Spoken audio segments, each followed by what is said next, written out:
Okay. Welcome, everybody. Yes, we are starting at a different time than what was announced. That's on both of us. We did not coordinate uh, our time zones properly. Uh, Joy Girl thought that I still lived on the East Coast. I guess I didn't mention that I'm on the West Coast, so it is both of our faults. So we are here now, and Yes, we are. we have been trying to set this up for quite some time now, and I'm Yeah. glad that we have Joy Girl for at least the hour that we should. And fun fact, let's see, Joy Girl, I'm pretty sure you were the second collab I ever did on your channel, which was years ago now. And Yes. this is our first one-on-one since then, which had to have been 2021. Yeah. Wow. That's crazy. I didn't realize it's been that long. It has. Yeah. Yeah. And I have to say, yeah, one of the best, Randy. That stream is probably one of my favorite collabs as well. I think the funniest thing that I'll always remember is we were chatting for a long time, and then at one point I just had to be like, Randy, can you just take care of this stream for a minute? I gotta go pee. Like, I couldn't hold it in anymore. And I just had to say I need to gap out, and I need to go to the bathroom. These theory for theories, obviously this one isn't going to run that long, but these ones usually run long enough to, I think 9 times out of 10 I'm like, hey, can you just carry the chat for a minute? Yeah. Yeah. I've seen. I'm so bummed out that we're not going to get a long time to chat, so we'll definitely have to reorganize one. But thank you so much for having me again. Yeah, we'll just Or end up doing a run. Chatting with me again. Yeah, exactly. And let's see, actually, I'll get you in the center on my end.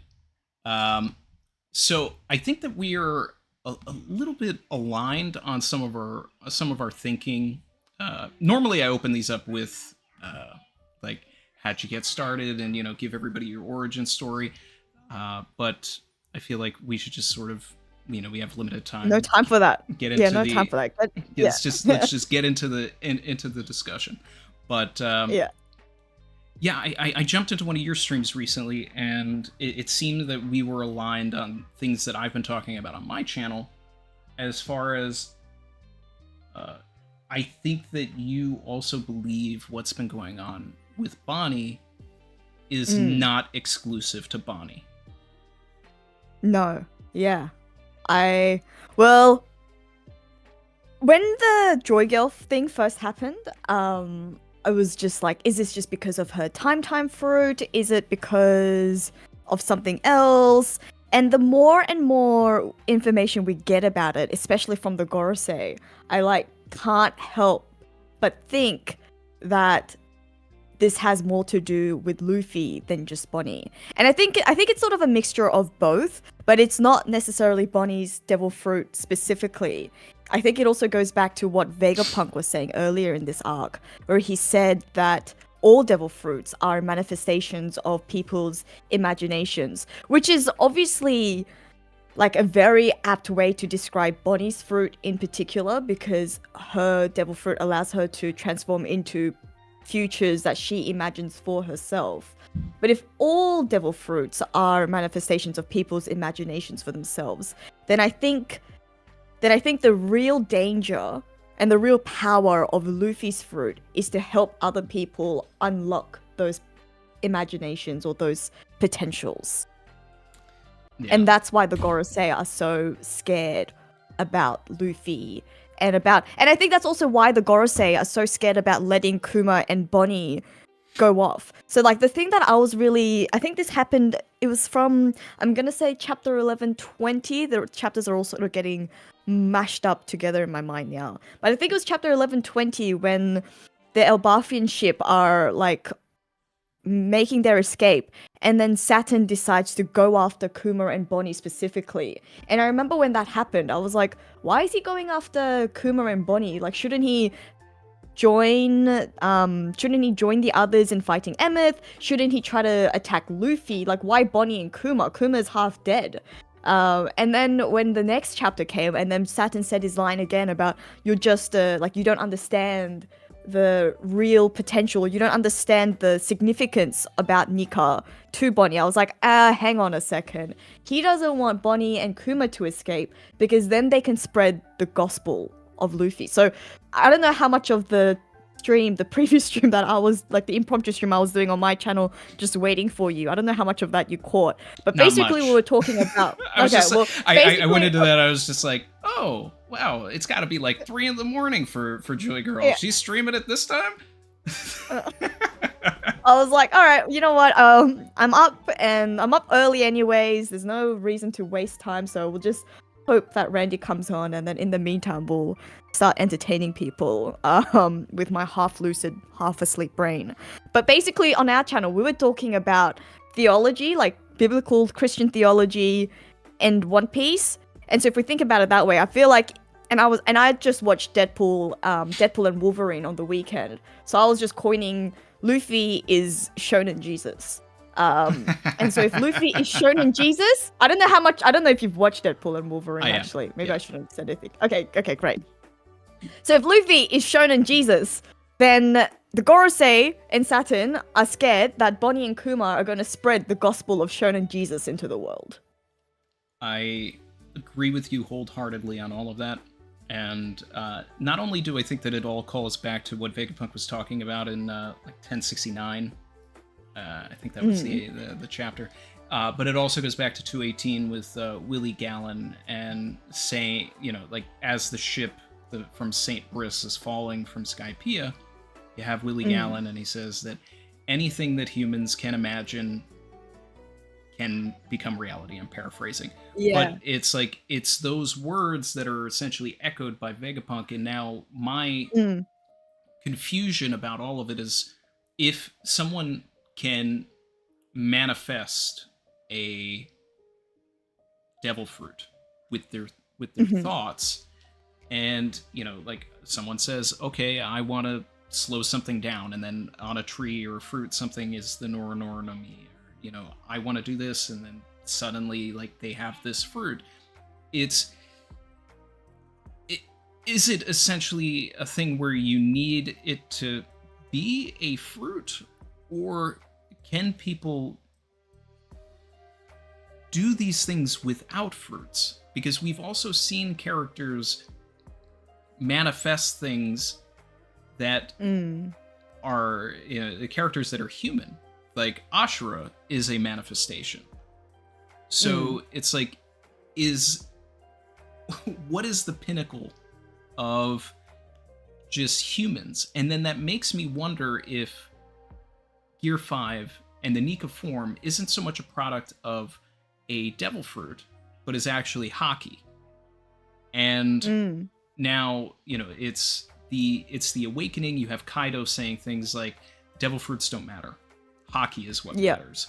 And if that is the case, and it's like, obviously we have been told that Ashura is, you know, in no uncertain words, is a manifestation of Zoro's Conqueror's Haki, then is this the pinnacle of what people can achieve? Now, they're calling Bonnie's Nika form an imitation.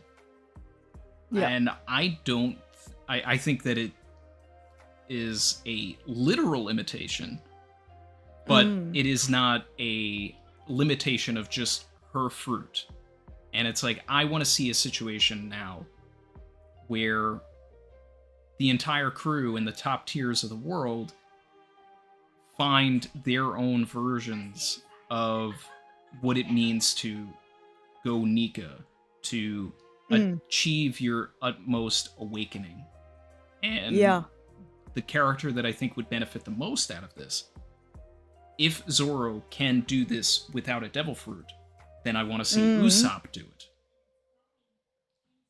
Yeah, I mean, he is the character. Go on. Well, he is the character that is limited. You know, like you have Bonnie, who, you know, was saying, "Give me a blank-ish future.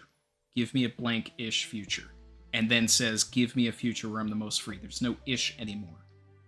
Yeah. Bonnie is a character that has been kept inside of a church her whole life, was never told you can't become a giant, you can't do this, you can't do that, and over the course of this arc has defied all of those logical things that would be put into one's mind. These are all things that Usopp reiterates. These are the things that Usopp embodies, all of this fear. So if we were to get through Elbaf and get to the pinnacle of his story and realize that the future where he is the most brave is something that comes out of like his Haki, and he manifests whether it looks like Nika or not, but it is something that signals visually to the viewer that he's achieved his dream and that he's let go of all of these like preconceptions that he's had and letting his mind open to the possibilities of this world. I think that that's the message of One Piece, and I think that that's what Oda's trying to do here by giving us Nika Bonnie. Yeah. I mean, I love that idea about Usopp being sort of the next character, or one of the more significant characters to be able to manifest that limitless future or limitless potential for himself, just because of, as you say, of who Usopp represents as a character. I think that's really interesting, though, if we're thinking about how Luffy could give this sort of power or give this, I don't know what to call it, but unlock this sort of ability for people even without devil fruits. Like, would you say then you would need necessarily Conqueror's Haki to do it? Like, what is that? Like, what is the limitation there? Like, does that mean Usopp will need to get Conqueror's Haki to be able to unlock this form? Is devil fruit sort of just a layer to make that unlocking easier?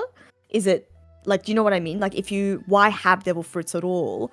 In that case, if you don't necessarily need it, is it just something that, if we think that the Ancient Kingdom came up with devil fruits, was it like something that the Ancient Kingdom decided, this is a medium or tool through which we can make unlocking futures easier without necessarily going through the difficulties of having Conqueror's Haki, because we know that not everyone necessarily has Conqueror's Haki, you're born with it or you're not. I would think of it in the same terms that one would think of the Tamate pills, because my going theory is that the Tamate pills were a technology to forcibly recreate the Nika form. Because Hody, when he eats it, he gets red eyes, he turns white. When he abuses it, he turns old. These are all things that we've seen Gear 5 do to Luffy. The Sulong form is a Nika imitation in itself as well. They all turn white, they get red eyes. And it's based on the moonlight, which is reflected sunlight. So I want Oda to clarify what, where these things line up, what the correlation is there, and if that's the case, are devil fruits similar to that, where it's a way of making, like you said, achieving these futures, achieving these ideas easier.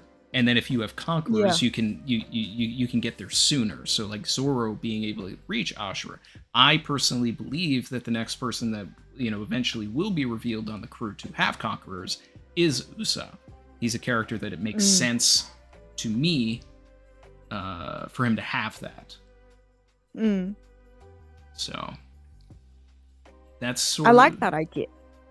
I like what you've said about the different Sulong forms as well, in particular, because that's, I think, another puzzle in this whole mystery that we have about the different races and how they align, or how they, I guess, relate to all of this mystery.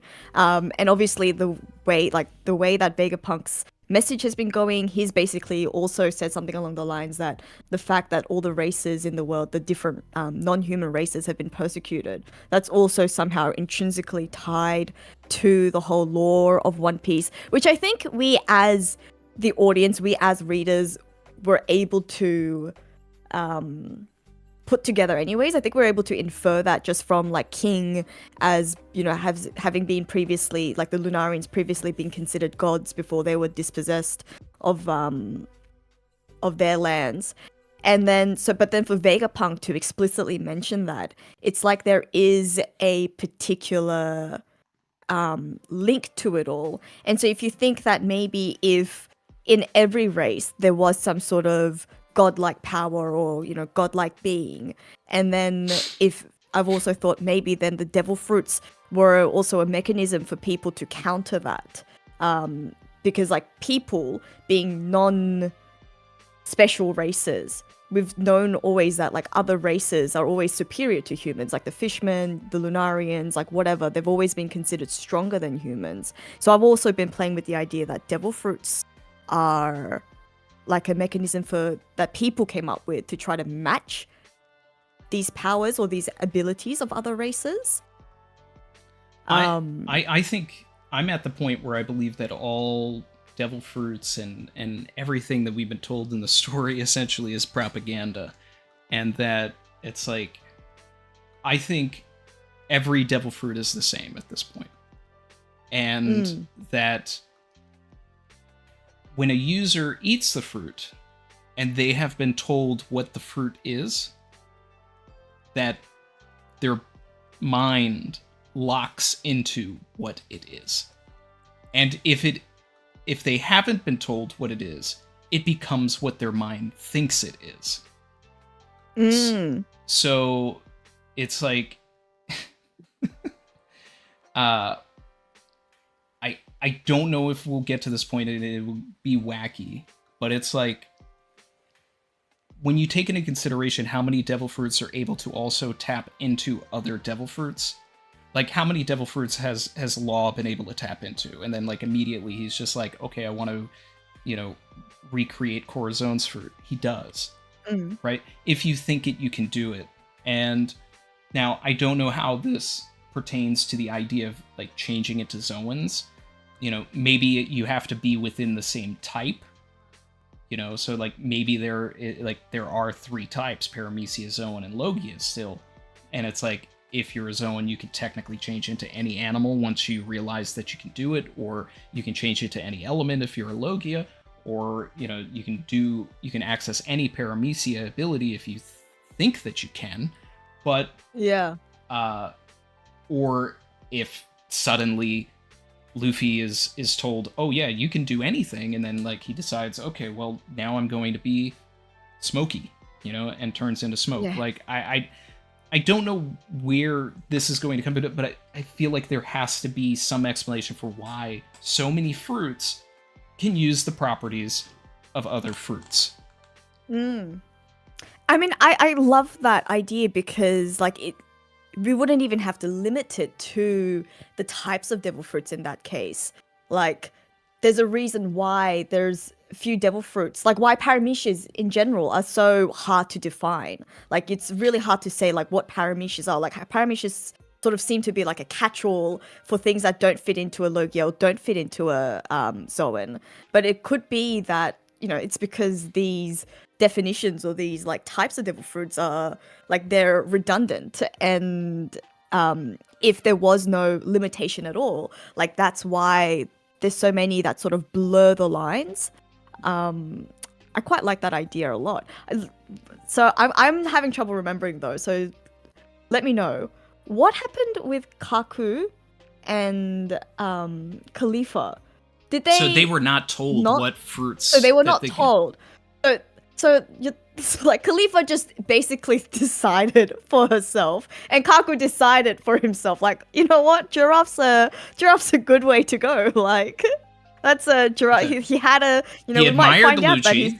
He admired Lucci so much that it gave him a Zoan property, and he says that he loves giraffes, which some people have taken as like he's coping, but I think he really did like giraffes, but he also genuinely loved it. But he also didn't understand what giraffes could do. So much like, what we see with the prehistoric fruits in Wano, with King and Sasaki and Queen doing all of these ridiculous things that are definitely based in, true paleontology, let's not be mistaken.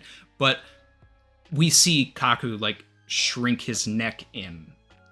So it's like if you think it, you can do it. This is all the Willie Yeah. Gallant stuff. It's all the Vegapunk stuff. And Khalifa was OCD, like, it was a germaphobe, you know? So what did she do? She got a fruit that, like, cleanses people, cleanses herself. So it's like, it just accentuated what, you know, what she wanted inside of her. And Lucci straight up tells them, like, these aren't in the book, so I don't know what you're gonna get. Yeah. And that actually makes so much sense because there's so many characters whose devil fruits just fit them as who they are as people. And it's sort of like, that's a weird coincidence. Like, how on earth did you get that fruit? It fits your personality so well. But if we go with that idea that that's because devil fruits are like not anything, and it's just either your imagination of what you want to be or just accentuates who you are personally. That's a much easier way than just thinking like, oh, these were very convenient devil fruits for someone to get, when that's who you are as a person. Yeah. Luffy, he's told that he has the rubber fruit, so he's got rubber properties, and he does everything within his own imagination of what that can be. I'm very interested to see what Luffy does when someone actually tells him that his fruit is a Zoan. Because then are we going to get elements like Snake Man, but he actually looks like a snake? You know, like, will he start actually transforming into the animals that he's thinking of when he's doing these attacks? You know, King Kong Gun, does he actually resemble a gorilla at that point? What are we... How far can we take this? How far are we going to go? And it also makes sense why even after he's unlocked the Nika form, everything is still like in some way rubber based. Like even when he is transferring the rubber qualities like onto land, it's still like he's still transforming it into rubber, because for him he still has this preconceived notion that it must be rubber based. It's just that what he can do with that rubber is so much more vast than what he could do previously. So like, as you say, once you find out that I actually have 0 restrictions, it's like all hell's gonna break loose. And there are elements of the thoughts of 0 restrictions also, because he literally made goggles appear out of thin air. So with that's part of the thing that makes me wonder, you know, that there are no limitations. If he can just enter a pocket dimension and pull out what he wants, that's going to be really exciting if Usopp is ever able to do something like this. Because him with limitless ideas, an actual 5-ton hammer, you know, like, what... I feel like he'll be even more effective than Luffy in some cases. Well, like, I mean... I don't know if I want to say more effective, but I'll definitely agree with you that they will be on par. Like, the two of them as best friends, like, the imagination that Usopp has. Like, he will, because we know that a lot of his lies come to fruition. Like, he will become a captain. He will become a god in his own right if he gets these powers for himself. It's a crazy world that we're going to be living in.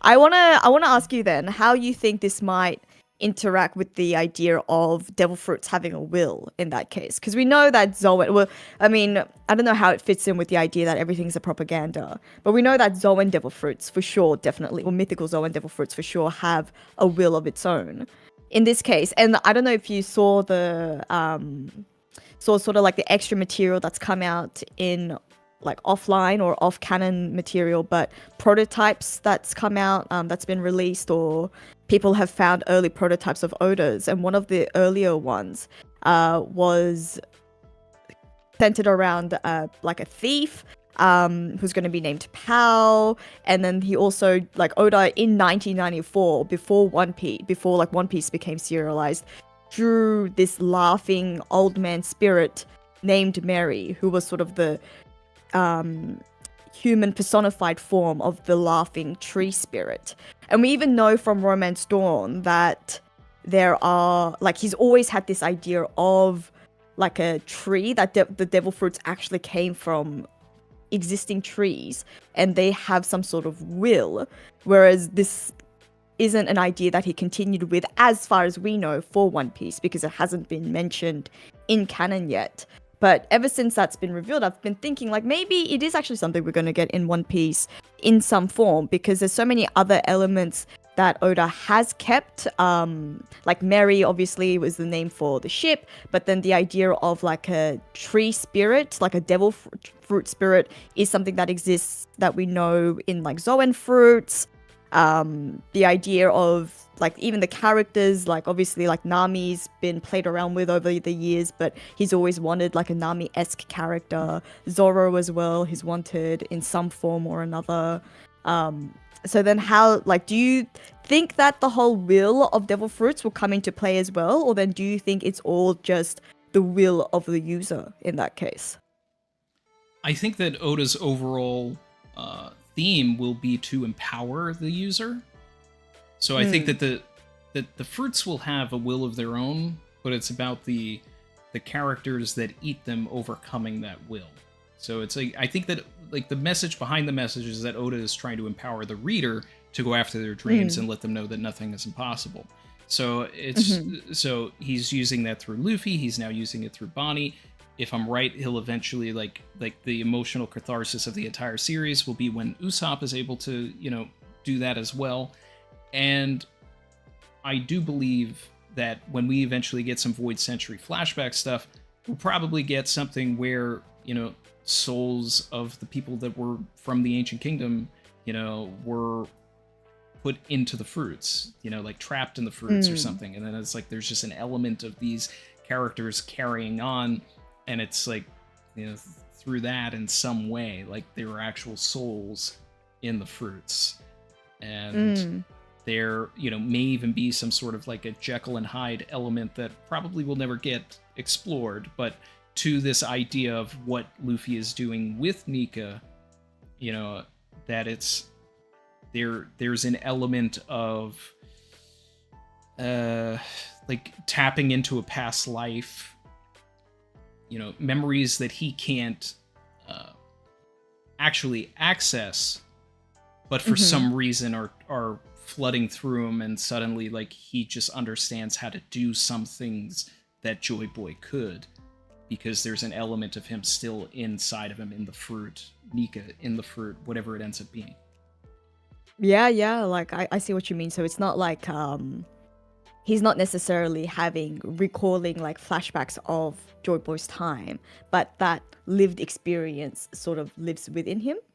Yeah, so it's like it's within him in the and muscle memory of whatever, you know, he's now accessed.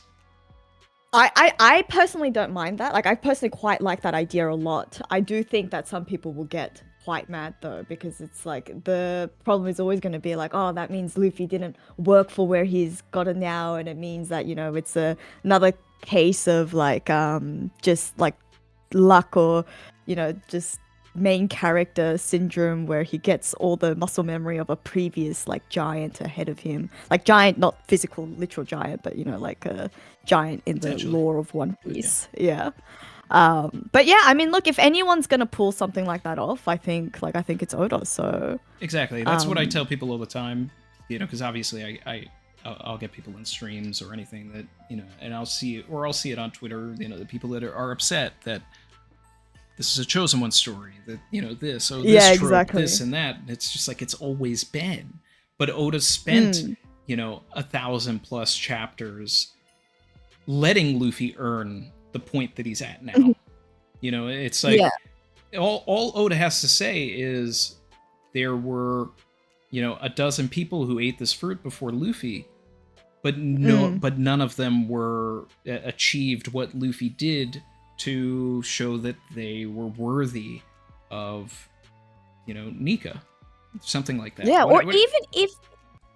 even if no one ate the fruit between Joy Boy's time and Luffy, because we don't know like why it's been evading the world governments for so long, knowing that the fruit has a will and knowing that the fruit chose Luffy in itself, I think means a lot for Luffy's character. The fruit recognized even in such a young boy that this boy has that spirit, this boy has that potential, and he was like, a fruit was able to tell, like, this is the boy that's going to be able to harness my powers in the right way. And so, like, yeah, he was a chosen one, but he was chosen for a reason, and that doesn't take away from the fact that Luffy is special because of who he is, even before he was, before he connected and interacted with the devil fruit.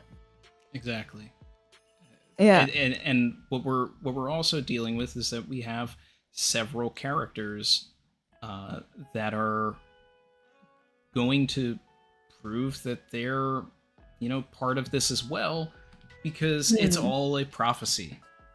We are being hammered with this idea that there is a prophesized time, and that a prophesized crew will come, and you know, if we end up learning that Nami's from a particular family, that, you know, Frankie's from a particular family, we already are hinted in the story that Robin is you know, descended from some particular family because Olvia says it.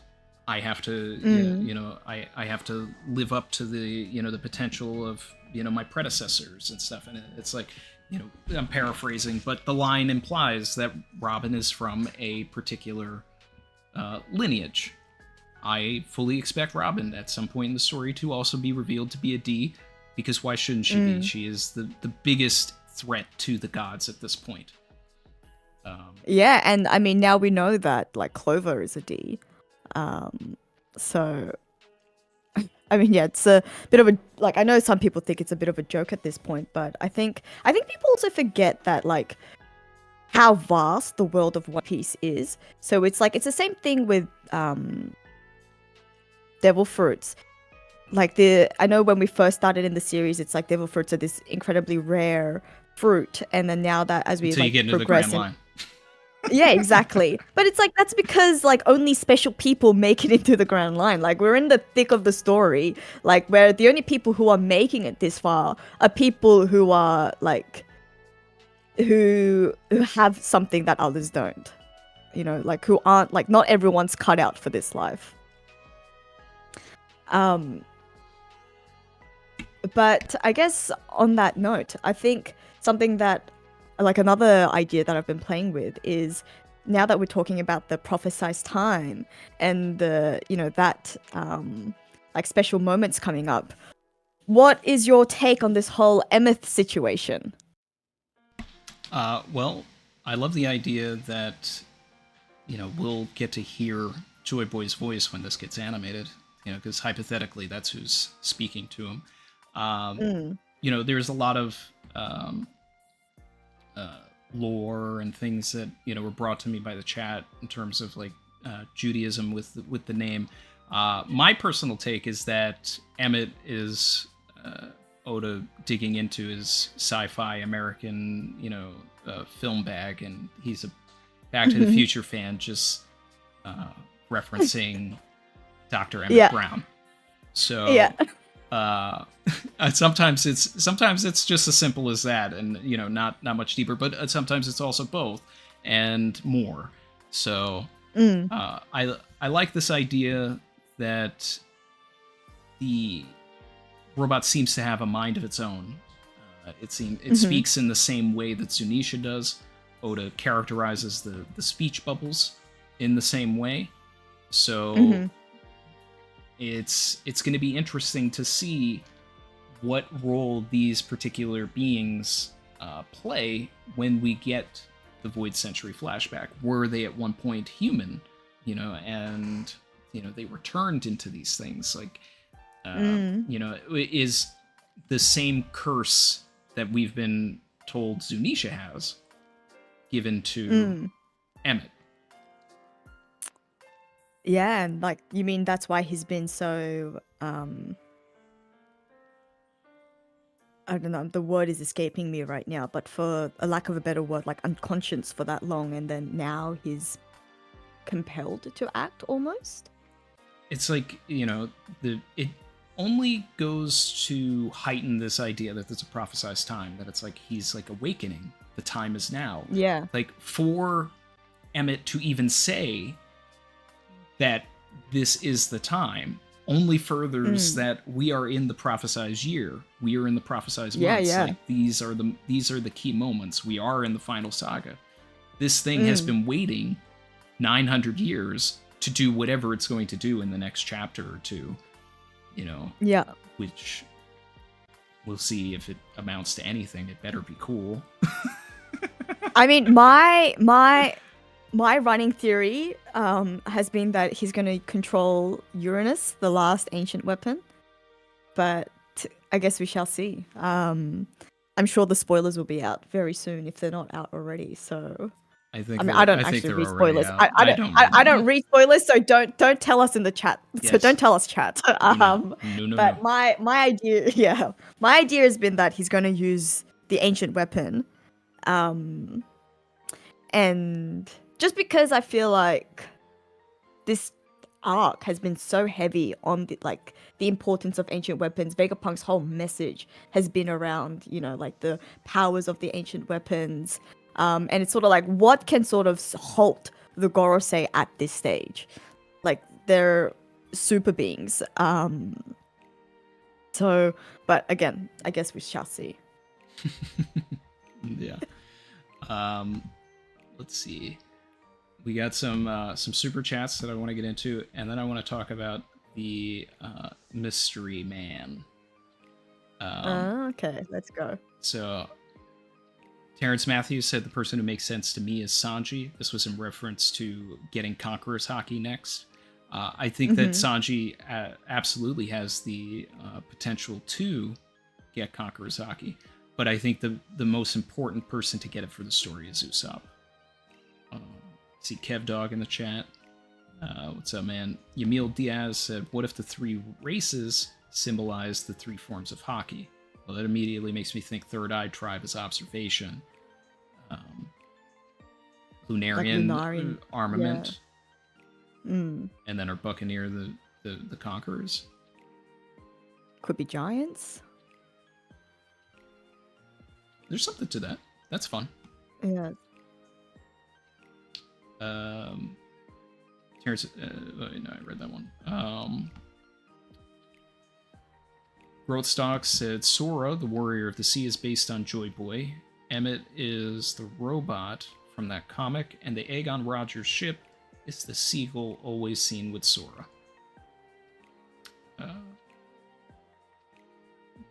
One of those things that we won't know until we get the truth. But I feel like the government would probably would not have backed the idea of Sora if it was based on Joy Boy. I think it's just hero propaganda to make the Marines look better.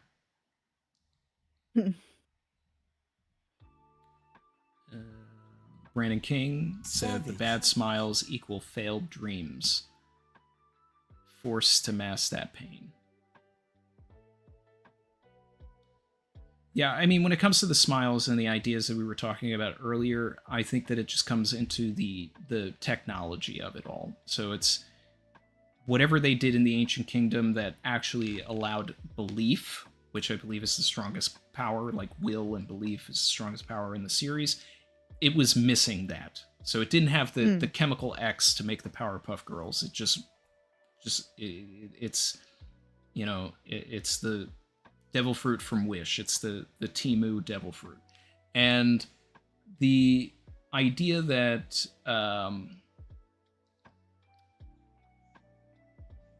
when you think of the Tamate pills, and I've talked about this, is I think the Tamate pills are also potentially a reason why Joy Boy apologized and why he lost. If it was a thing where he developed them, now that we know that he was part of the technologically advanced kingdom, if he made the energy steroids to like bolster his people, and then in the middle of that fight, they all just turned old or, lost their stamina, and that's why they lost, then it would show, it would give us an opportunity to have Luffy do what Joy Boy did without the steroids, by having people achieve their most free forms by just believing in him. So there's an opportunity there to, like, if you needed to show the two versions of different characters, and I feel like, Oda kind of did this with Odin in a way of, like, showing that Odin was the wrong way to go about things, Luffy is the proper way to go about things. if we're doing something like that, he could retread that with Joy Boy in that sense.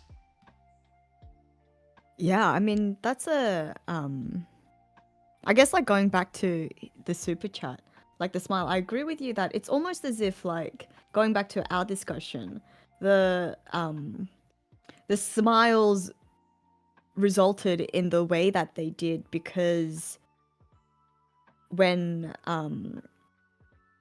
the people of now were creating these like failed devil fruits, they didn't understand the true essence of devil fruits. Like they missed the whole point, and that's what happens when you don't actually understand. Like as Saturn was saying, like you don't understand the significance of it, and they're like poor imitations of what a devil fruit is. Like that's what happens when you try to make that.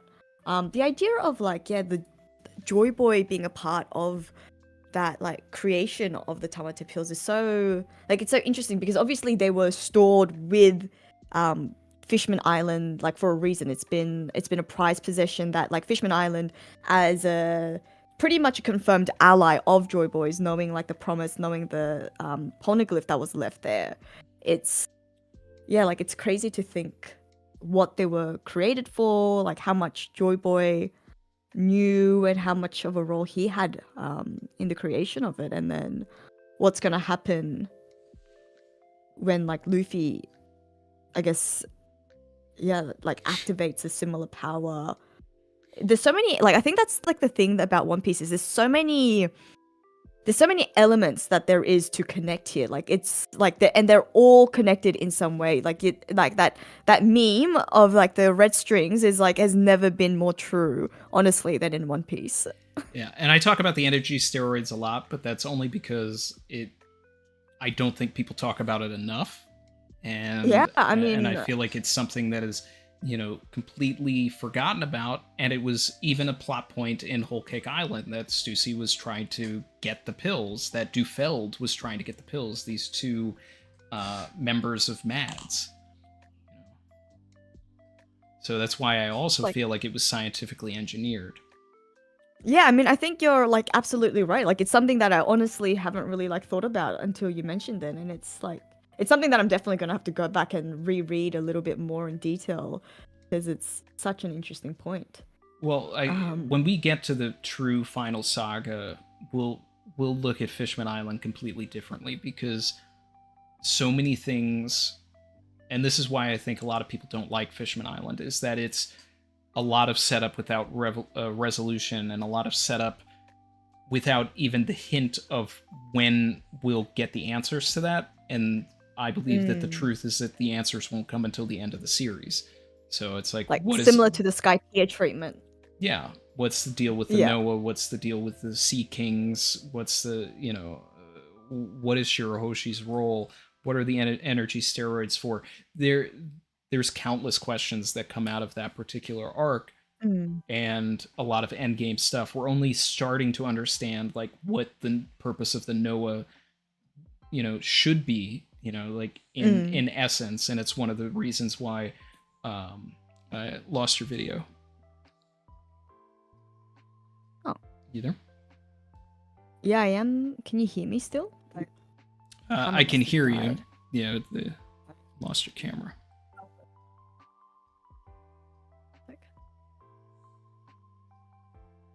Is it battery powered or? Oh wait. Yeah, but let me fix the light because otherwise the exposure is super bright here. So. Gotcha. Yeah, I've got your back. Thanks. You can keep talking about about Fishman Island. But I mean, like now that we got the confirmation about the flood, which has been something that has been talked about reasonably frequently, especially in the past few years, that maybe a flood happened, and the Noah was always the key for that. And we got the confirmation of that. So it's just, what role did it play? What role is it, bound to play coming up? We'll have to stay tuned to find out. Red Hood 52 supered and said, my new theory, thanks to Joy Girl, is that Emu is the Gnostic demiurge. when you roll. So this is gonna go back to our chat about the biblical allusions in One Piece and all the significance of the idea of God and the shonen Jesus. I'm guessing, but I have to say Just a heads that up, I'm I not... lost your camera again. Okay, give me a second. But if you can hear me, then Yeah. I have to confess that I don't know much about the being the Gnostic demiurge. Did you say? That's what Red Hood 52 said. The Gnostic demiurge. So is this something that Red Hood is jumping to based on something that you had said, or is this something that you had talked about? Because it seems like this is a conclusion that they've made based on your assumptions. All right, I'm guessing. Well, I haven't said anything about the Gnostic demiurge, Okay, so I'm all guessing right. this is another being entirely. But so I'll go ahead and look that up afterwards in the Yeah. interest of time, because we only have another 15 minutes or so here. Let me. Because it looked like you went to your laptop cam and that worked. Yeah, I'm just trying to figure out why it stopped working, because I started playing around with some of the lighting to make it look better.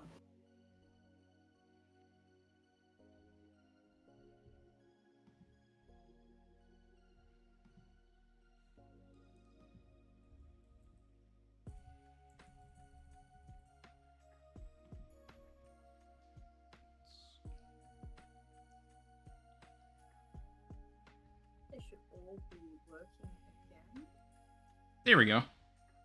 We're back. And shout out to my guy Ty with the lavish bracket activity on the channel. Appreciate you, my guy. He said, sorry I'm late, Captain. Actually caught the stream when she and Bonnie ascended. As assuming the title of Sun Goddess added extra obligations to your schedule. I think this might be in reference to him catching your stream, Joy Girl. And then, Yeah. I noticed there hasn't been a Blue Banana episode since all the fame fell on her. I might need an explanation of this one if you know what my guy's talking about. Okay, so there's a few layers to this. First of all, yes, thank you. I don't know if you've realized, but Joy Girl became canon. We are canon now. What a statement. This is big moves for both Randy and I. Randy has entered One Piece live action. He's entered the One Piece live action world, but we've entered the real One Piece canon world. And Joy Girl is now canon. So I think that's what he's saying. Say, has Joy Girl entering the series resulted in the Blue Banana podcast going on a unexplained, undefined hiatus? I don't think that's something that you should ask of your goddess. I think you should ask that of the two mortals who are still who still need to answer to the world. But in all seriousness, yeah. So it was on the Blue Banana podcast. It's a podcast that I ran with O'Hara and the Grand Line Review, so Liam and Manu. Yep, and we have been on an unexplained absence for some time, and I think you're gonna have to ask the other guys, but we'll see. And I guess there's a lot of everyone's very busy, and we've got life. Some people are entering One Piece manga and fighting against Luffy, like fighting alongside Luffy against the Gorosei. So it's busy times. Oh, we got the Zoro prayer emojis in the chat for the goddess.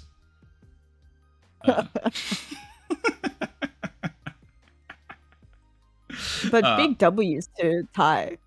Yeah, big W's to my guy Ty. And I meant, like, I know when I saw it, I made a joke about how Joy Girl is canon now, and I have to go back and find that stream because I meant to do it and then forgot about it.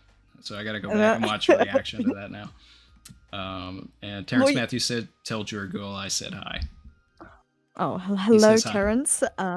Yes, and I say hi back. See Terrence quite a bit on my streams as well. So I've been meaning to tell you and I know I did mention this last time when I saw you in the chat on one of my last streams, but when Gin came back, and I think my video has died again. No, I think that's just the YouTube. Okay, good. Okay, I'm good. I'm here. When Gin came back, and I think that segues us quite nicely to that mystery man. Oh yeah. So I mean, me saying that it's Gin that's all hopium. Drop those Gins in the chat. I'm mostly facetious when I say that it's Gin. Just because like the chances of it actually being Gin are slim to none. But I mean, it is a little convenient that he's introduced in 1117, reintroduced with a sword, with the same health, and suddenly in 1121 we were shown a mystery man with the same sword. So again, why did you drop the Tonfas for the sword? You going for the One Piece? Because it's the craziest thing, but it also would be so peak if that's what it was. Because it's just like I don't think that I haven't met someone that hates Gin. You know, I think most people getting into the series see that character and are like, this guy's cool. I hope he does come back. I mean, I think that's why it's such a meme of waiting for him to return, because he really gave Sanji the business, and it was a great fight, great design, and I've always loved that character. So I hope that, if we do make a pit stop at Hachinosu, we do see him again. We do get a little bit of a rematch, however quick it is, between him and Sanji, or, just something that ties him back into the story more than just walking across the frame. I was watching the Hachinosu episode that just aired this weekend, and, I was telling chat, I was like, now that I know that Gin is there, like, every time I see a group of just random people like running after Kobe, I'm like, why isn't Gin and Don Krieg involved in this? But my actual agenda is that it is Calico Yorkie. Okay, please do explain why. So I've been on a big Calico Yorkie push for several months now. I also believe that he's Luffy's other grandfather, but that's a different discussion. But the main reason I think that he's more likely to be the man marked by flames than his grandfather, but it all sort of ties together. And essentially, we don't know that he's dead. He got what I theorized to be tree fever. And then, because they say that he got the disease in a jungle, and then they send him off in the ship into the Calm Belt. But Amazon Lily is in the Calm Belt. So my theory is that Calico Yorkie landed at Amazon Lily. He was nursed to health by Gloriosa, who, timeline-wise, would check out. She gets love sickness for Calico Yorkie, and they both join rocks together. So this idea of who Gloriosa is in love with on rocks is not a character that most people are even going to be thinking about, and is actually Brooke's former captain.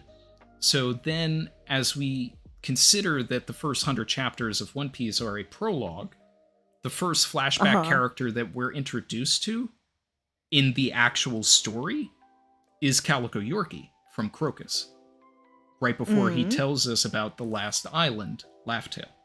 So if the man marked by flames is a character that you need to talk to in order to get to the final island, then it would be the biggest full circle thing for it to be the character that was introduced to us by the character who told us about Laughtail. So then you would have Calico Yorkie sailing the seas with the road poneglyph, in mirroring the way that Brook was isolated by himself sailing the seas. And Yeah, wow. we would have to meet him. Brook would have, of course, his own emotional reaction. If it is true that, you know, my thoughts that Gloriosa is also Luffy's, you know, other grandmother, and this is him meeting his, you know, other grandfather, then you also get this layer of Brook pledging his life to the grandson of his good friend. Yeah. So you just sort of like get these layers, and then as you're going to Laughtail, it's being paved, the way is being paved by someone in Luffy's family. And someone that means something to another person on the crew. And the reason that he hasn't gone back to see Laboon is because whatever he learned during God Valley made it so that this mission is so crucial, so important. He understands the prophesized time. He may not know that it is his, you know, grandson, or that it's Luffy, or that it's someone tied to Brook. You know, whether the grandson stuff applies or not, I still love the idea that Yorkie is the man marked by flames. You loyal. And it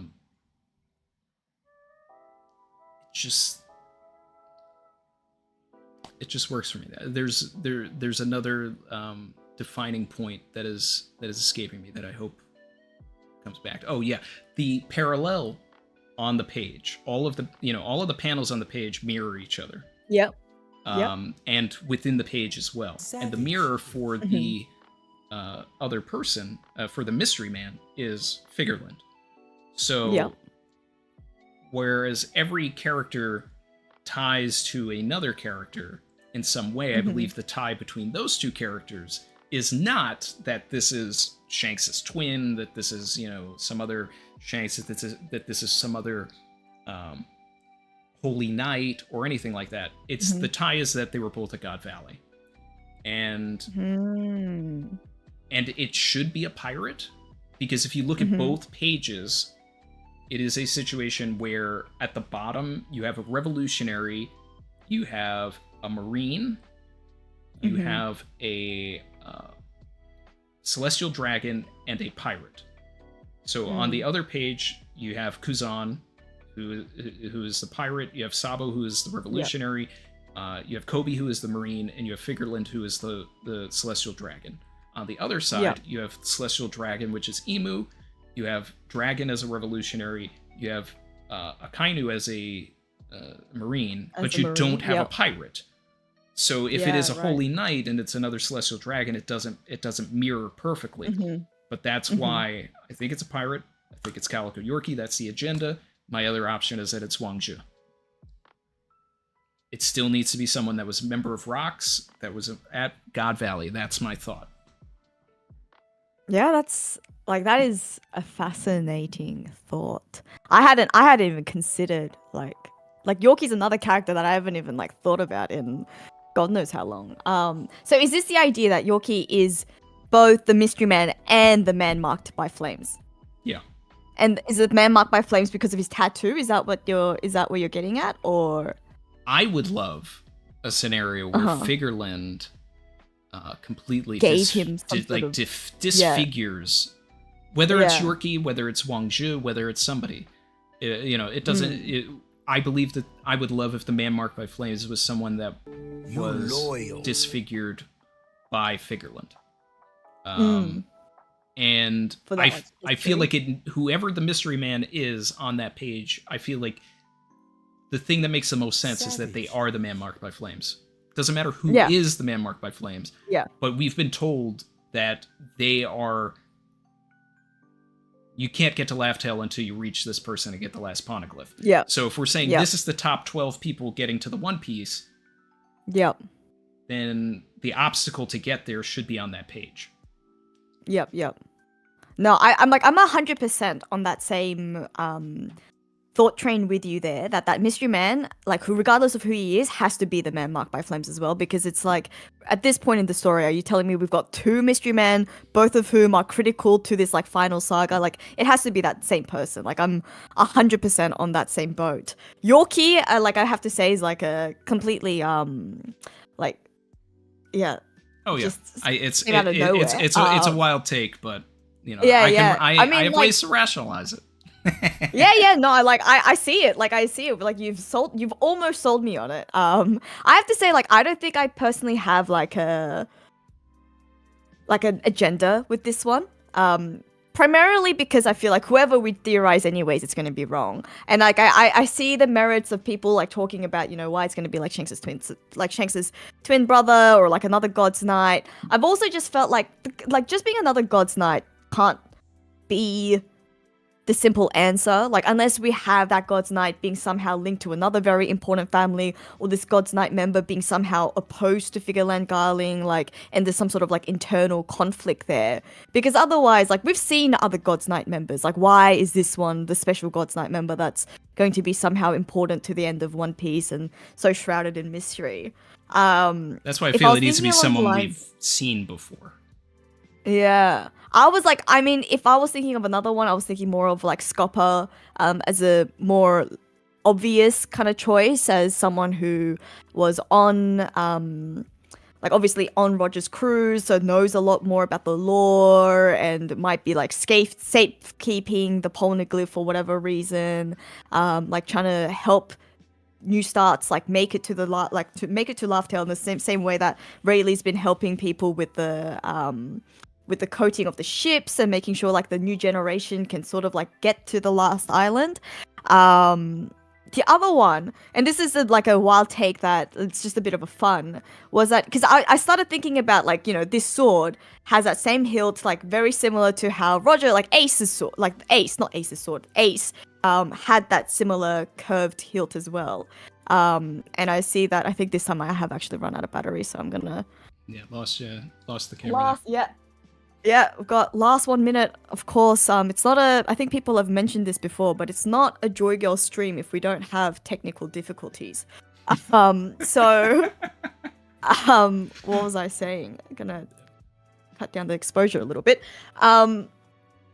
Yeah, so the sort of like train of thought I was going at was like Scopper would make sense as someone who could potentially have Roger's sword. Because he is Roger's former crewmate, he's his left-hand man, and we don't know where Roger's sword has gone afterwards. Like we don't see it with him at the execution stand.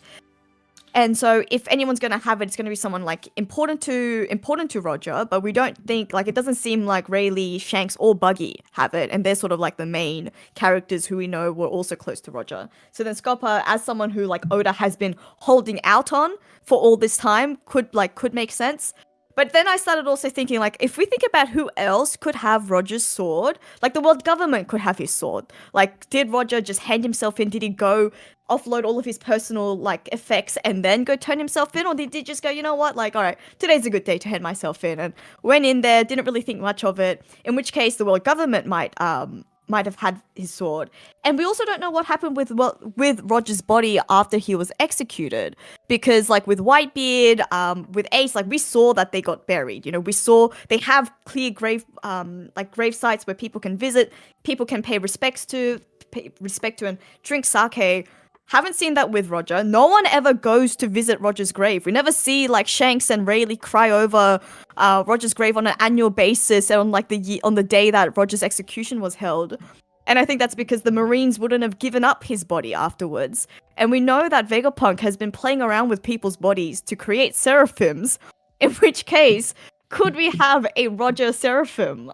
And in this case, we don't even need Roger's actual sword. Like, the world government could have just given him any sword, like, that looks similar to Roger's, has the same sort of effects as Roger's. And so that's also sort of where my brain's been at. So I've got two ideas that are my personal favorites. I don't know if either of them are likely, but Scopper and a Roger Seraphim. The Roger Seraphim is a little bit more of a like left brain, just the wild take that I'm throwing in there for fun. But I don't think we're going to see any Seraphim outside of the 7 original warlords. Just because there is a animal theme to all of them. And I think that it was Oda making a joke about the Kintaro folklore by having Sentomaru control them. Because Kintaro was someone who could talk to animals, and then like like Buggy doesn't have an animal assigned to him. He was a warlord. Law doesn't have one in his name. Like he's attributed animals to them in SBSs, but it's like you can actually go to the original 7 warlords and they're all an animal. So that's why I don't see that. Scopper, like, look, we'd all love some proper Scopper in the story, but I don't know if this is what we're going to get. If this is Ace, not Portgas the Ace, but Ace the Sword, the only thing that would make sense for me there is if, and I don't want this, is if it was Rox, and then Rox like went out of his way to get the one man who beat him, like to go and get his sword, and like that's like the disrespect, that he is carrying around Roger's sword. Or it could be a thing where like, yeah, Roger turned himself in with his sword, and then it's just been passed around through celestial dragons, and if it is Figureland's other son, then he gave the sword to him, and then like you get a thing where Shanks has to fight that guy, fight his twin, but he's wearing like his real father's sword. Like that's then that's the way where you're kind of selling me on the twin thing, but not you personally, but the internet. It's so interesting that 1121 chapters in, Oda's still got us theorizing about Silhouette Piece. I know. And not to mention, like, every time a new silhouette comes, if it wasn't for the fact that Gin was revealed to us in chapter 1117, I'm sure we would have been like, is that Gin? And now the joke is actually like, it could actually be Gin because Gin has a sword. But the other alternative... Fact, actually, Yorkie also has a similar sword. Right, okay, I didn't know that. Alright, I'm gonna have to check. I'm gonna have to go check what his sword was. I only in the anime. That. Okay. All right, I see. The anime knew. The anime knew all those like years ago. I hate to say that. Unfortunately, I do have to go to work. Yeah, it's getting to be that time. We'll wrap things up here. Is there any video that you would like the viewers, in particular, to go and check? Something you're really proud of recently? Really proud of recently. I don't know, go check out all my videos. Just go check out on my channel because I've changed up the format of my videos, and I've changed the style of videos. So go check me out, basically, is what I'm saying. Her links are in the description, everybody. Yeah, and I just wanted to say thank you so much again. And I'm sorry this had to be a short one, and I'm sorry about all the time confusions. We will definitely do a proper one for sure in the near future, where we get actual time to really talk about everything in detail. Yeah, no, I'm looking forward to that. Speed run. So sorry to everybody for the speed run, but I hope that everybody in chat enjoyed it. There's a couple of just like 3 or 4 super chats to run through, but Joy Girl, if you have to run, you don't have to stay for these. Crush Not. I'll be connecting with you on via the chat, and I'll just say hi to Chrissy and Mars for me. It's been a while. Yes, it has. Okay, well, thanks again, and good luck. Super looking forward to season 2 of the One Piece live action. I know with you and the other talented staff that are involved, it's in good hands. So, looking forward to that too. It's gonna be fun. Okay. All right. Well, I'll catch you next time. Thank you for joining me. Everybody say bye to Joy Girl. All right. Bye, chat.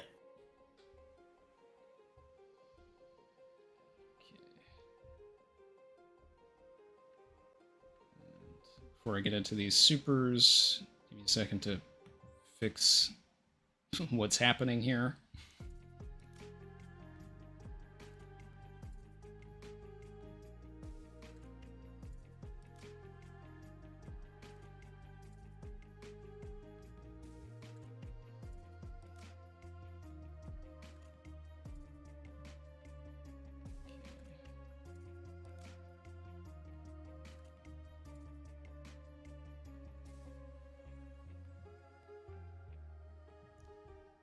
Just give me a moment here, guys.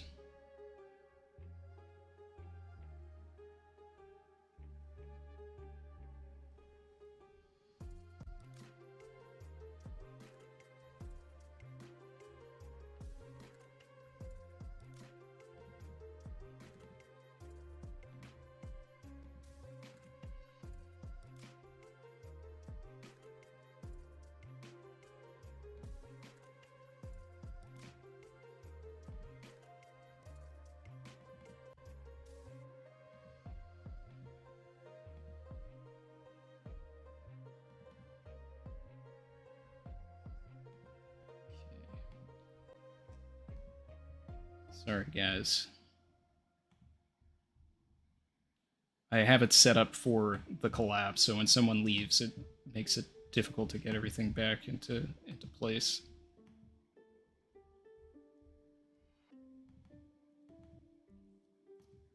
Why is it not seeing my camera?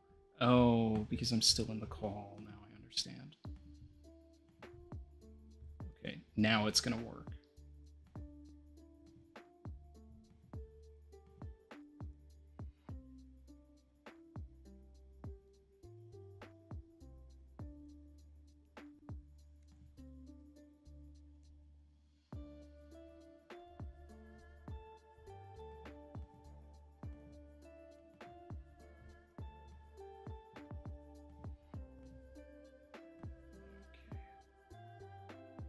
Savage.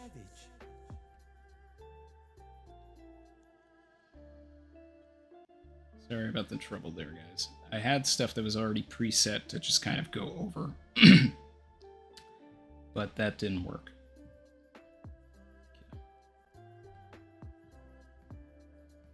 Okay.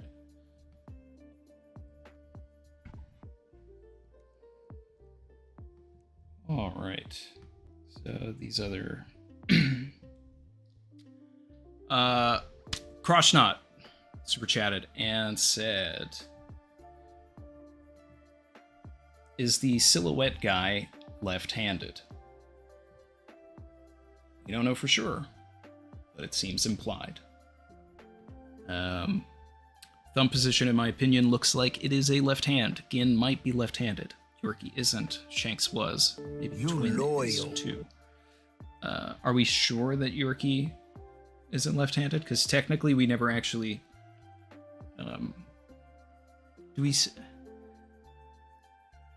We see him with his sword in the manga.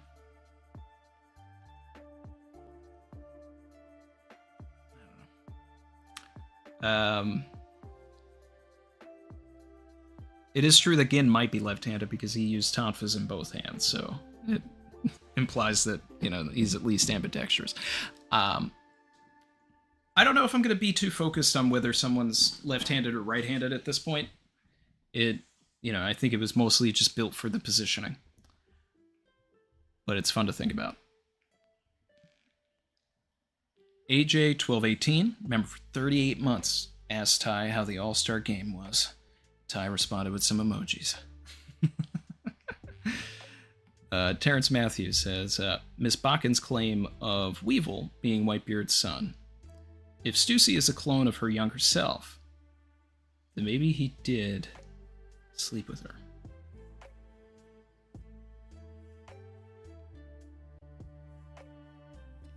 I mean, it's possible. Anything's possible. Will we ever get the answer to that? I don't know if Oda's going to be that forthright.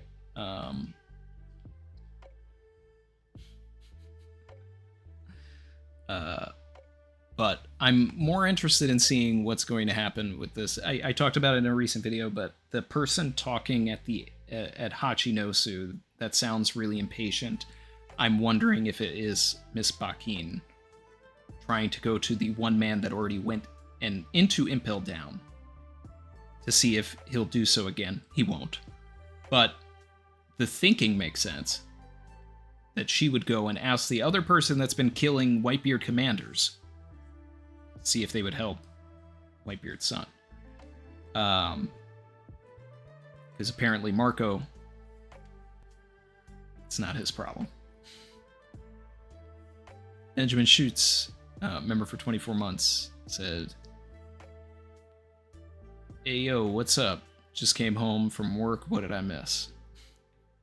Well, we had a fun collab with Joy Girl, which was a little shorter than we had initially anticipated because Joy Girl believed that I was still on the East Coast, and I did not mention that I was West Coast now. So the time that she gave me was different than the time that I had announced because she thought it reflected East Coast time. But we're here. And we had a great discussion, even if it was quick.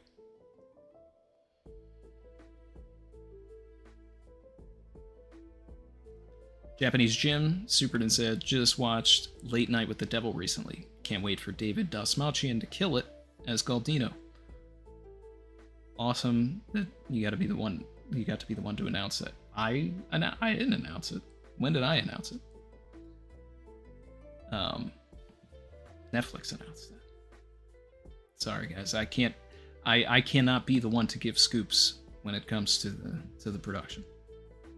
But follow the official channels and you'll get everything. But no, I am very excited for what David Dastmalchian will bring to the role, because he's fantastic and he's been in so many of my favorite movies and franchises and everything.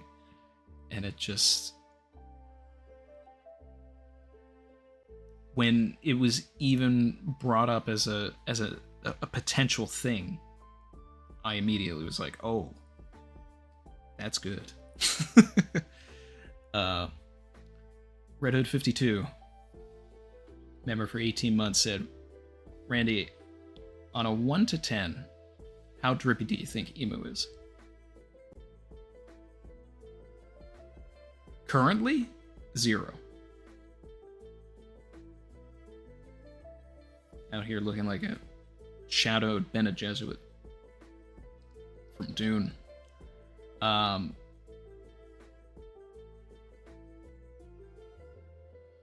But when we see them,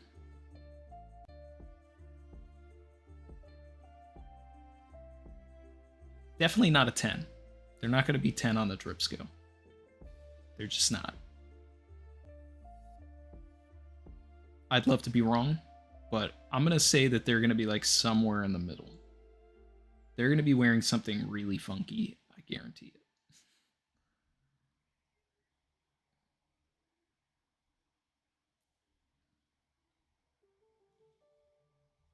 Crushnaw said, "I made the determination based on the sword image you shared." Oh, okay, from the anime, the right hand.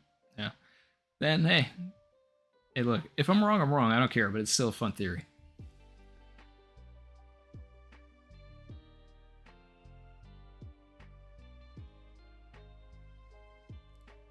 Kev Dog said, "Very chill stream, always fun to focus more on the niche stuff in the story."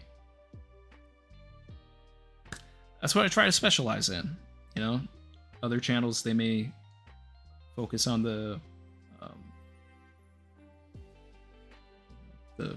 burning topic, and I like to zoom in on the lesser talked about thing. I mean, obviously the silhouette thing is definitely like the big discussion of the week, but I always like to bring something different though.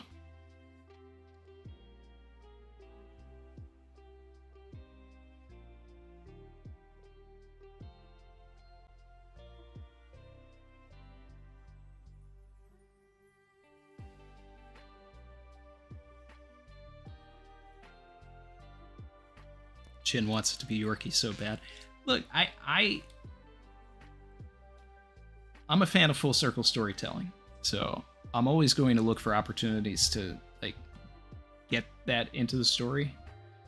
And whether or not Oda specifically wants to do that or not, that's on him. That's on him, and we'll see. Was I able to catch the One Piece Symphony? Well, I saw the one in LA twice. I saw it last year and I saw it this year. And then at San Diego Comic-Con, I saw the one which is I don't believe it was actually the Toei band. It was just the San Diego Symphony like doing the songs. But Chrissy and I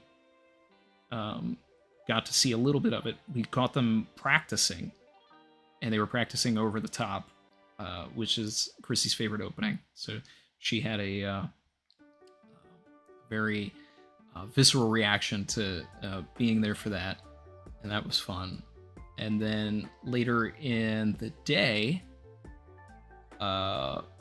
we went back there, and they were, playing some more, and we stayed there for a little bit. I wasn't there the whole time, but they had some fun mini games. They had like one of those like punch meters that reach your punch on like a 999 scale. So I don't know. I put it on social media, but I might make it its own short so everybody can see my Doriki. Everybody will see my power level.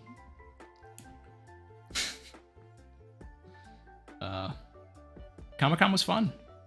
I had a great time.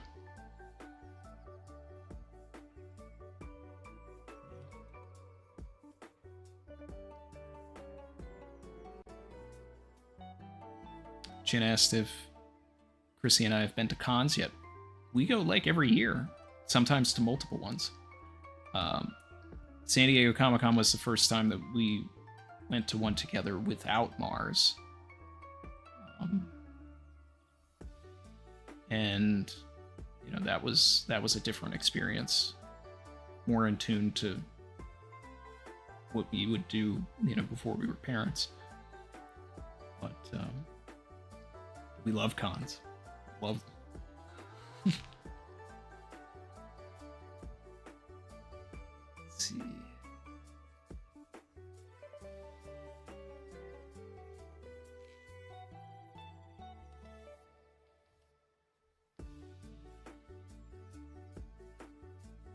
Emo's gonna be 3 kids in a trench coat.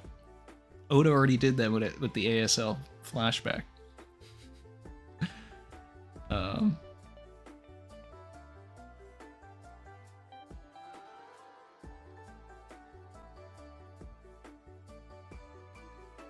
Let's see here. I'm gonna see if there's any supers that I missed. Hit those, and then probably wrap things up here. And I'll see everybody for 11/22 on Sunday, which I still think is going to be a situation where we start off not at Egghead, because the way it ended, Oda could go anywhere. If he goes back to Egghead, I feel like that's boring. He should use it as a jumping point to update us on something really crazy, go somewhere else, then come back.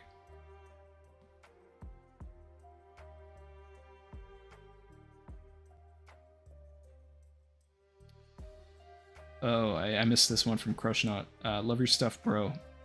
Why do you think Emmet attacked Marijoa 200 years ago? How is he powered? Joy Boy wasn't there. Maybe brought forward by Toki.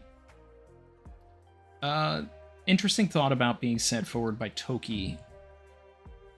Although I don't think that that's going to be the case. I think that everything with Toki is going to be really underwhelming. I think she's just going to have just gone by herself. And she's going to have had a task and then just basically sort of missed the mark with that task. But I think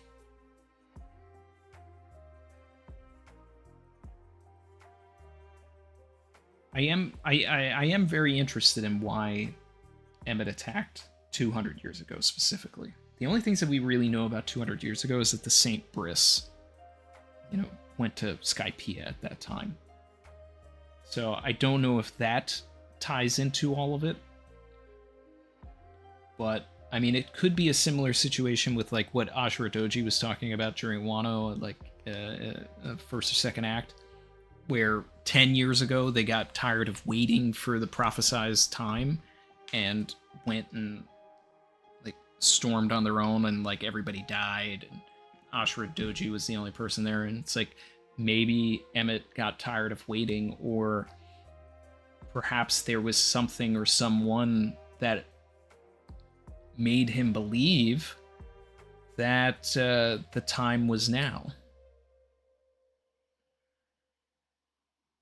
That it was the franchise and the boys were shining now.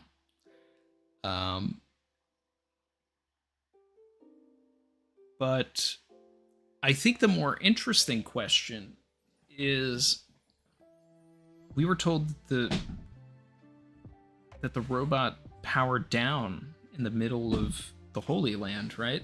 Am I remembering that correctly? How did it get to Vegapunk? You know, who did the subterfuge that took it from Marijoa and got it to the New World? Like, how did it get there?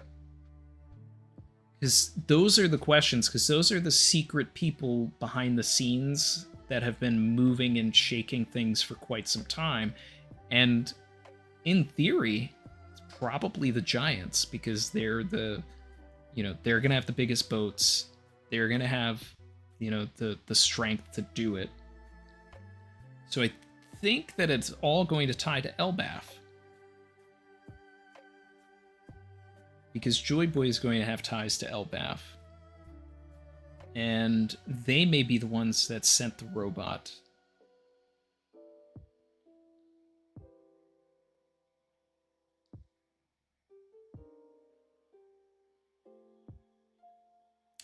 I don't know. I don't know if I have a fully formed, fleshed out thought on that, but it is a great question. And I just need a little more context on the timeline of 200 years ago, though, because there's really not much.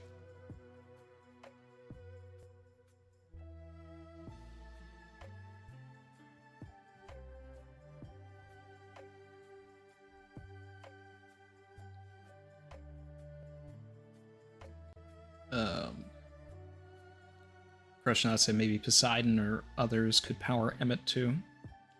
Link to Fishman joining the reverie. I mean, it seemed like it was very tied to the Fishmen, so it's like there's going to be an element to that as well. Obviously, because it seems like it came from Fishman Island or something along those lines. It's all, you know, maybe it was the Giants and the Fishmen working together. Maybe a bunch of oppressed races. The Fishman subjugation started 200 years ago and was mentioned when we learned about Emmet. Yeah, so I mean, it definitely has to tie into the Fishman thing, because I remember that being mentioned there.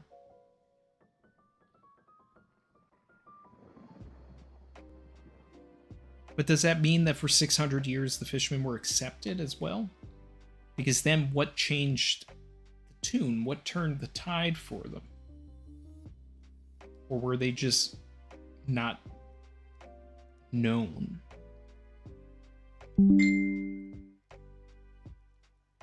I guess that could also be like Oda's way of tying in real history. You know, it's just like, well, the Fishmen just lived at Fishman Island for all that time. And then, you know, like what happened 200 years ago in our own world. Subjugation started against a particular...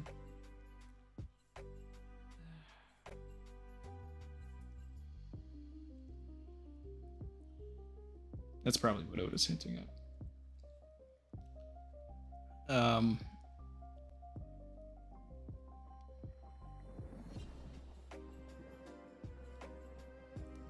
Miles said, I just got here. Has Randy shared his thoughts on RDJ and Doom? I have not, but considering the Theory for Theory with Joy Girl is over, and I'm about to end the stream, maybe we do get into some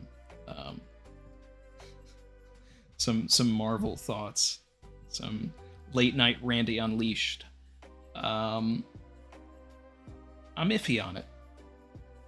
I think that they could do it. I think that they shouldn't have announced it at Comic-Con. I think if they were going to do it, they should have held on to that until it was already filmed, and then let everybody get into the theaters and figure it out, and have multiple years of people trying to figure out who was going to be Doom. I don't think it's something that we needed to say. I think it generated more outrage and more concern and more people to say, oh, the MCU is dead, rather than trying to realize that their golden child is back and the directors that have given them their best hits are also back.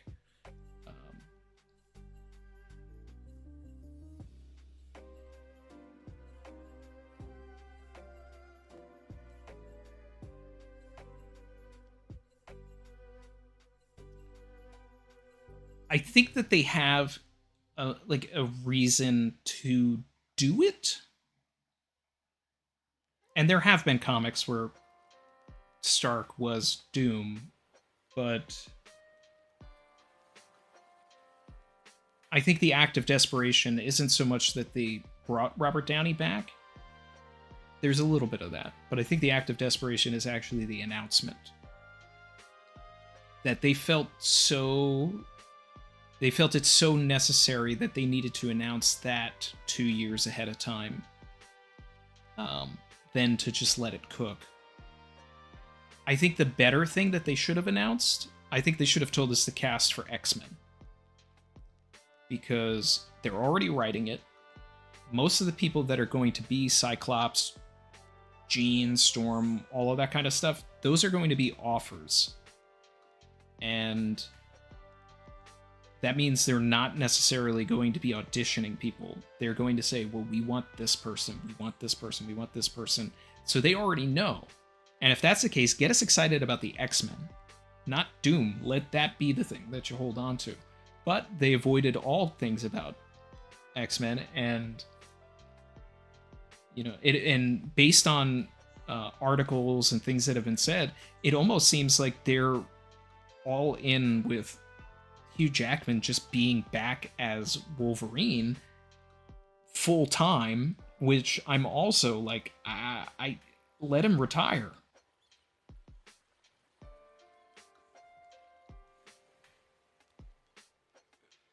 The Russo brothers there's an element of desperation there, but the Russo brothers also have expressed that they would come back, but they would only come back if they were doing Secret Wars. So it's like, it's more the desperation on Marvel's hands to be like, okay, well, we know we're only going to get them back if we do Secret Wars, so let's do Secret Wars.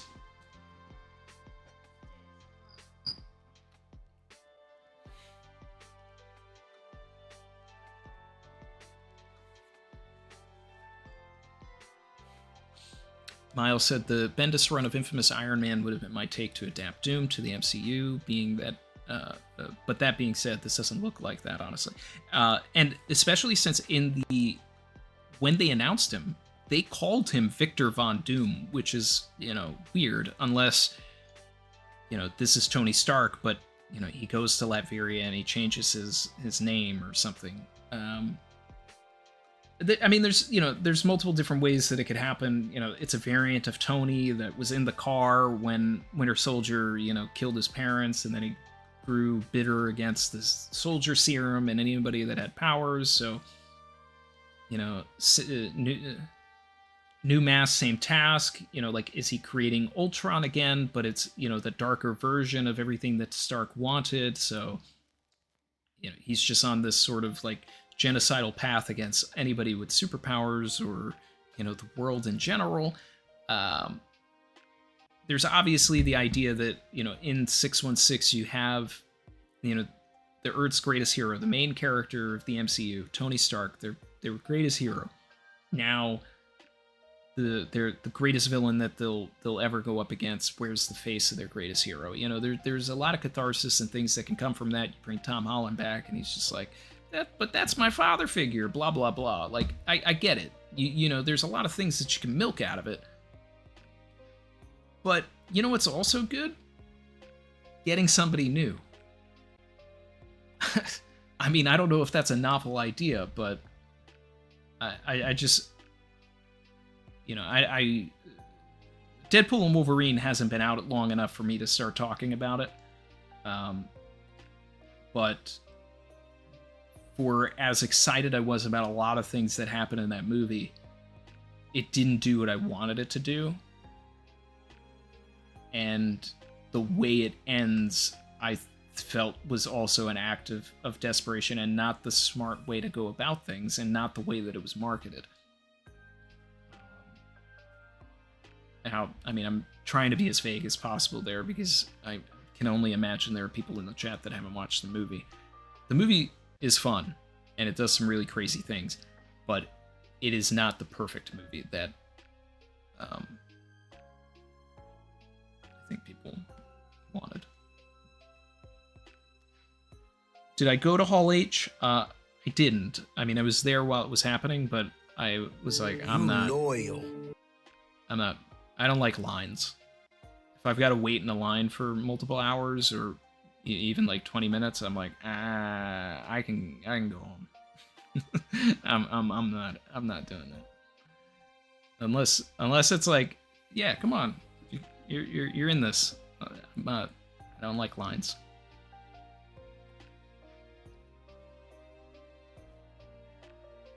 Lydia Raven, member for 12 months. A great stream, Randy. Can't wait for the next one. 1 year going strong. Appreciate the continued support, Lydia. Yeah, see, Bishna hasn't seen Deadpool and Wolverine yet, so I'm not going to talk about it.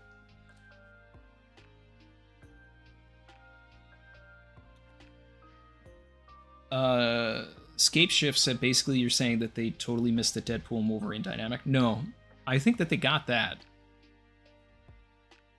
I think the bridging of universes, that's what's missed. I think they played the movie too safe, even with the extreme cameos. I think there should have been a different location. I think there should. I would love, in a couple of weeks when I feel a little more comfortable, like being a little more open about talking about the movie, that I'll share more of my my thoughts and things that would, in my opinion, make the film better. But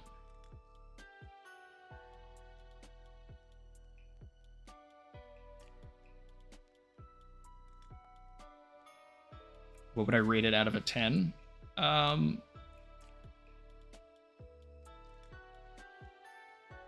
think I think of things in like letterbox terms now. So like out of 5, I haven't rated it yet, but it's probably like a 3.5.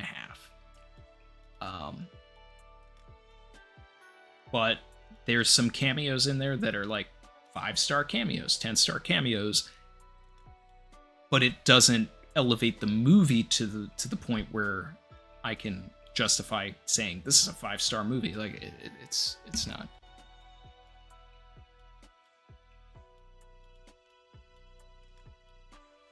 Did I like it better than Deadpool 2? I think Deadpool 2 is a better movie, but there are aspects of Deadpool 3 that are much more fun.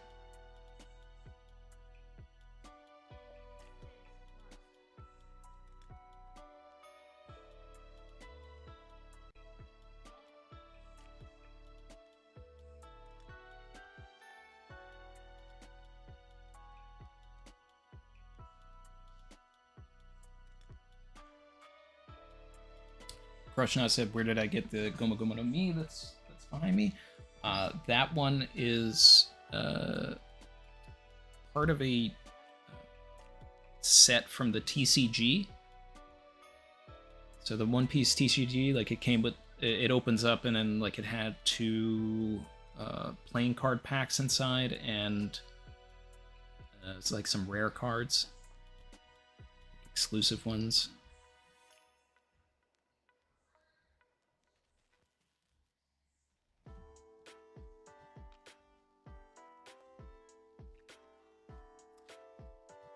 Magmortar118 said, so what's next for Marvel? That's the question. And it's what I thought Deadpool 3 was going to tell me.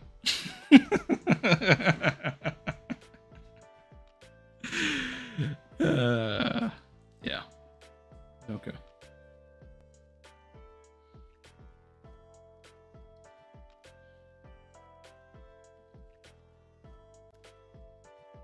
So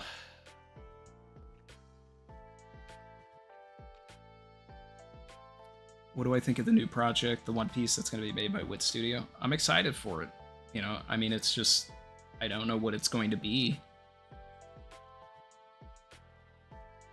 We all need context. Like, it was so crazy when it was announced, because it was announced while we were all at work, and none of us had even heard anything about it.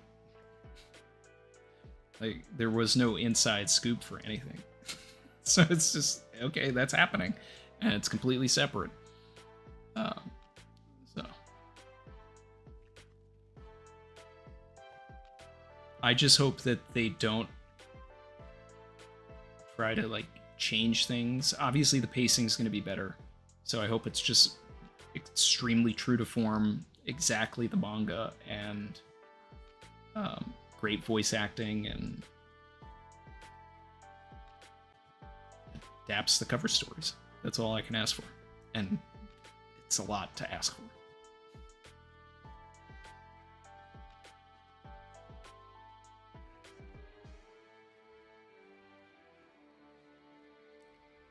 The best Deadpool movie is still Deadpool 1. That I can say with my whole chest. Deadpool 1 is still the best Deadpool movie.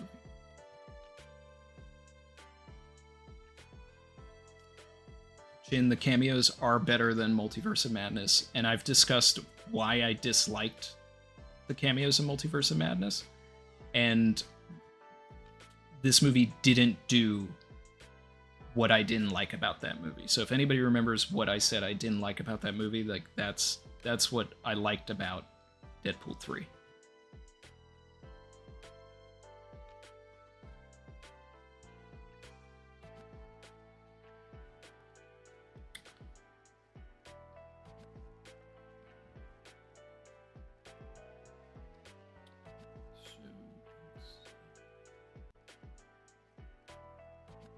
But I'm going to wrap things up here, guys, because the title is misleading when we're talking about all this Marvel stuff. We'll have to save that for more of a general stream. And but I do love talking about it. And I definitely still have thoughts. But thank you again, everybody. I doubt Joy Girl is still in here because she's getting ready for work, but thanks again to Joy Girl for joining us, and I'm very much looking forward to 11/22 on Sunday. So, like, comment, subscribe if you are feeling the vibe. Let people know that we cooked here.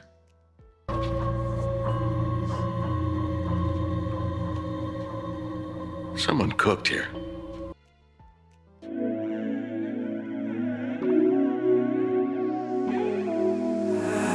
I've been swimming deep, deep. Savage.